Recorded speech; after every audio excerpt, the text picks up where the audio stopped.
Hey everyone, welcome back. This is Dr. Patricia Kolodnicki for St. Joseph's College, and this video is focused on questioning.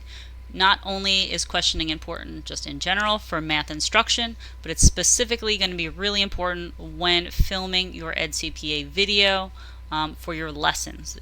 The EdTPA evaluators are going to want to see your levels of questioning and looking for some very specific things. Based on my experience with other students, videos that I've seen, I'm going to give you some tips and advice for questioning in your math classroom. So some considerations. The first one is consider the level of your questions. You definitely want to look up Bloom's taxonomy and be sure that before you have a lesson, you are prepared with questions from each level. And those should be jotted down on paper that you have in front of you while you are teaching, because some of the higher levels of Bloom's are very difficult to think about on the spot. Obviously, you will get better with that with practice and as you become a more proficient educator, but for right now, it's definitely important for you to write down some questions at every level. Consider what type of understanding you are targeting with your questions. So also, obviously, consider the CPP, conceptual understandings. What is an expression? That would be a question I would ask that develops conceptual understanding. How did you solve this? What are the steps? That obviously focuses on procedural fluency. And then finally, when will that strategy work? How does this equation relate to this problem? That would be talking more about problem solving, and again, putting the pieces of math solving together. So some very important considerations to start off. To continue on, consider your patterns of questioning. I'm not talking about the types of questions you ask, I'm talking about how the flow goes in your classroom. Does it usually go teacher asks the question, student responds, and then teacher confirms the answer? That's really not how we want questioning to go. We want the teacher to become more of a facilitator in the classroom and for the students to take more ownership of the discussion. So think about this. You ask a question. The student responds. You make a really long pause, and an almost uncomfortable pause, talking about like wait time, right? Another student may jump in, or at that point, after you waited, you may encourage students. Well, okay, so Sam gave his answer. Do you agree or disagree with that answer? Without giving any kind of indication that that answer was right or wrong. Again, promoting discussion. Think about number 4, who is doing the thinking? When you ask a question, does only one student respond, or are those few students always the ones that respond to your questions? Think about using strategies that allow for multiple students or all students to respond. For example, a thumbs up, thumbs down, hold the number of fingers for multiple choice, evaluate your understanding right now. Would you give yourself a 4? Are you good with this topic? Even something a little more technical like a plicker, which again is a paper handout, and you can use it and scan students with your phone. And again, it's good for tracking as a type of formative assessment. Number 5, how do you respond to an answer? So my highly recommend do not confirm the solution and just move on. Don't do it. Don't say, oh, yep, you're right, move on to another question and then ask somebody else. Because again, it goes back to that pattern of questioning. It goes from you to the student and back to you. We want questioning to go from student to student. So again, once a student gives an answer, ask another student, do you agree or disagree with that? Justify why that works. Explain your thinking. Also consider maybe a strategy such as like the reasonableness of an answer. Okay, so John said 12.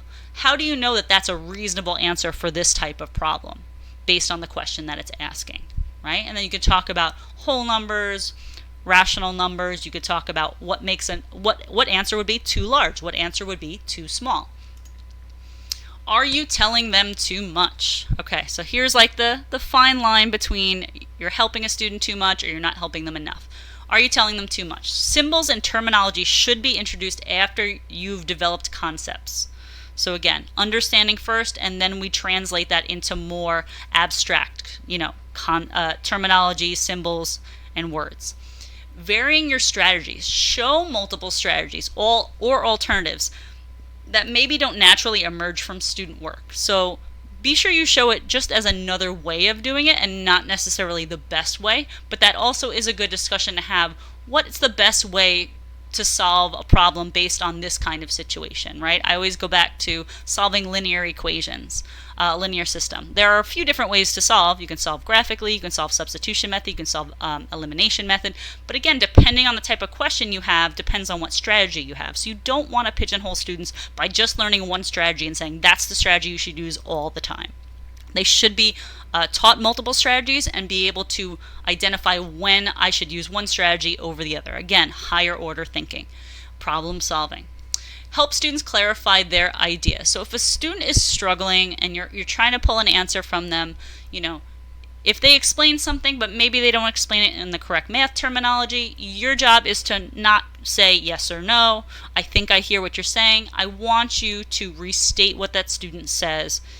Is that what you're saying? This is what I heard you say. Is that what you meant? Is that what you meant?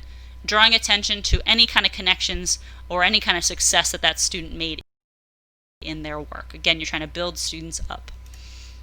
Take a breath. Give wait time. This is the most excruciating thing to watch on an EdTPA video. If immediately you ask a question, 2 hands shoot up, you pick the first hand, and you're done. Students will continually learn. They do not, if they don't answer the question first, they will not answer the question. So they eventually will just stop trying to raise their hand and stop participating. So if you have limited participation in your class, this may be one of the reasons why. Ask a question and literally I count to 5 or 10 in my head depending on the question that I'm asking. And even after you get an answer, student raises their hand, you pick on someone, also count another 5 or 10 seconds in their head, allowing other students to consider what that student said. Again, consider not telling the student that they are right and wrong. Ask the class, what does the class think? Does someone agree or disagree? Do you agree with his answer? Do you disagree with his answer? And why? And some final thoughts. Obviously, be thoughtful about your questioning. Use appropriate math vocabulary. You need to sound like you're the math expert in the room. So if you're talking about expressions, talk about expressions. Talk about variables, coefficients, constants. Use the appropriate math vocabulary and encourage students to use it as well. Use language supports for your students during discussion. For example, okay, when you give an answer, be sure to use one of the vocabulary words we've talked about. It's either maybe on a word wall. Maybe it's just bulleted out on your PowerPoint that day. Use a word from this list and give me your answer. Be sure to encourage, again, student-to-student discussions and just be the facilitator of the discussion. All right, those were just some really quick tips on improving your questioning, both for EdTPA and just in general math instruction.